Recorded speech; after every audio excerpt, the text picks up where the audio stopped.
Welcome to this explainer. Today, we're unpacking a massive, landmark 2002 ruling from the South African Constitutional Court, one that literally redefined what it means to be a family under the law. We're diving straight into Toit v. Minister for Welfare. It is a perfectly clear, real-world example of how foundational constitutional rights can actually step in and reshape outdated societal structures. Let's get right into it. So, think about the core question at the absolute heart of this case. What exactly happens when a loving, functioning family, one that's been deemed highly suitable for adoption, collides head-on with a rigid, outdated law? How does a modern constitution handle legislation written for a society that, frankly, just doesn't exist anymore? Here's our quick roadmap for how we're going to break this down. 1.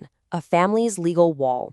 2. Challenging outdated laws. 3. The child's best interests. 4. Equality and human dignity. And finally, 5. The court's final remedy. All right, Section 1, a family's legal wall. To really anchor all this heavy constitutional theory, we've got to start with a tangible human story. The story of Suzanne du Toit and Anna-Marie de Vos. Now, this timeline charts a really long history of commitment before they hit that absolute legal wall. Their life partnership began back in 1989, and they formalized it with a commitment ceremony in 1990. By 1994, they went through this incredibly rigorous adoption screening with Cotland's Baby Center, and they passed with flying colors. Everything looked great. But then, in 1995, the Children's Court handed down a ruling stating that only one of them could legally adopt the two siblings they were already caring for.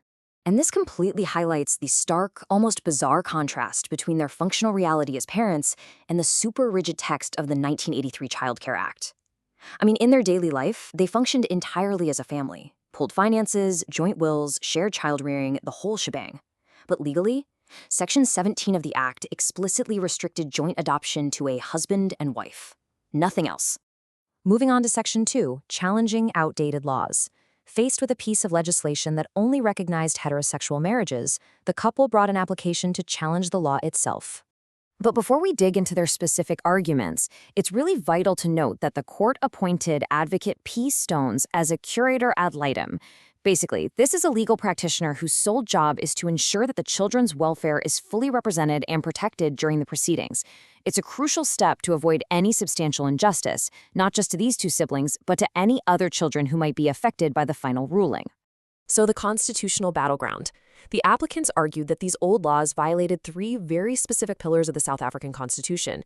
They leaned on Section 28.2 for the best interests of the child, Section 9.3 for equality, specifically regarding sexual orientation and marital status, and Section 10 for human dignity. Let's explore exactly how the court went about analyzing each of these three pillars. Which brings us to Section 3, the child's best interests. Let's look at this first pillar and see how the court actually weighed that outdated 1983 legislation against modern constitutional rights. Justice Squieya, who wrote for the Constitutional Court, noted that this specific principle, protected by Section 28.2, absolutely has to be paramount in adoption cases. And keep in mind, this isn't just some loose guideline. It creates a rock-solid foundational right that operates completely independent of the other rights specified in the Constitution. The court's reasoning was pretty straightforward here.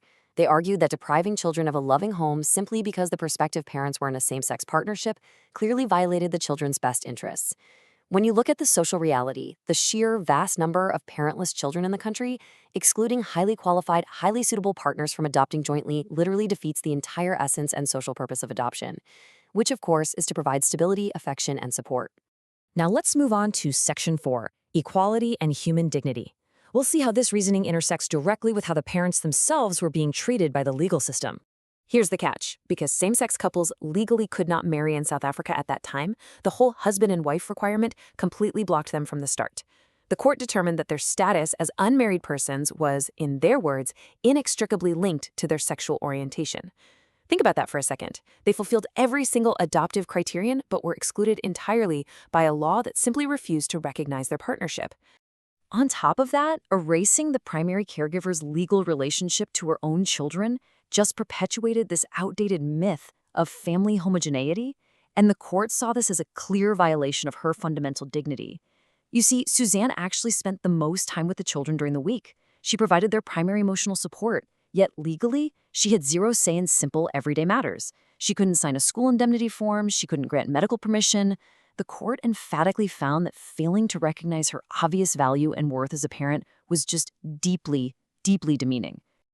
All right, Section 5, the court's final remedy. So, with these clear constitutional violations firmly established across all three areas, best interests, equality, and dignity, the court now had to figure out how to actually fix the broken legislation. First up, they tackled a theoretical counterargument through what's called a limitations inquiry. The question was, well, without same-sex divorce laws on the books, how would custody be handled if the couple separated? Basically, are the existing laws somehow justified in excluding these couples just to protect children from the messy legal fallout of a potential breakup? The court's answer? No. Those old laws aren't justified. They determined that existing legal procedures, specifically the High Court's overarching protective authority over minors, were more than sufficient to safeguard children in those scenarios. Because the High Courts act as the upper guardian of all minor children, they already have the inalienable right and the authority to step right in and establish what's best for the kids if a partnership ends, so the children were already effectively safeguarded. Okay, so how do you fix the immediate problem without waiting years for Parliament to pass new legislation? The court used a truly fascinating legislative tool known as reading in. Rather than just saying, hey, this law is invalid, and forcing this family to wait in legal limbo, the court decided to literally inject new words directly into the existing statutes, curing the defect right then and there on the spot. By utilizing this reading in tool on both the Child Care Act and the Guardianship Act, the court instantly demolished that legal wall. The new legally binding text now explicitly allowed adoption by the two members of a permanent same-sex life partnership jointly. Boom.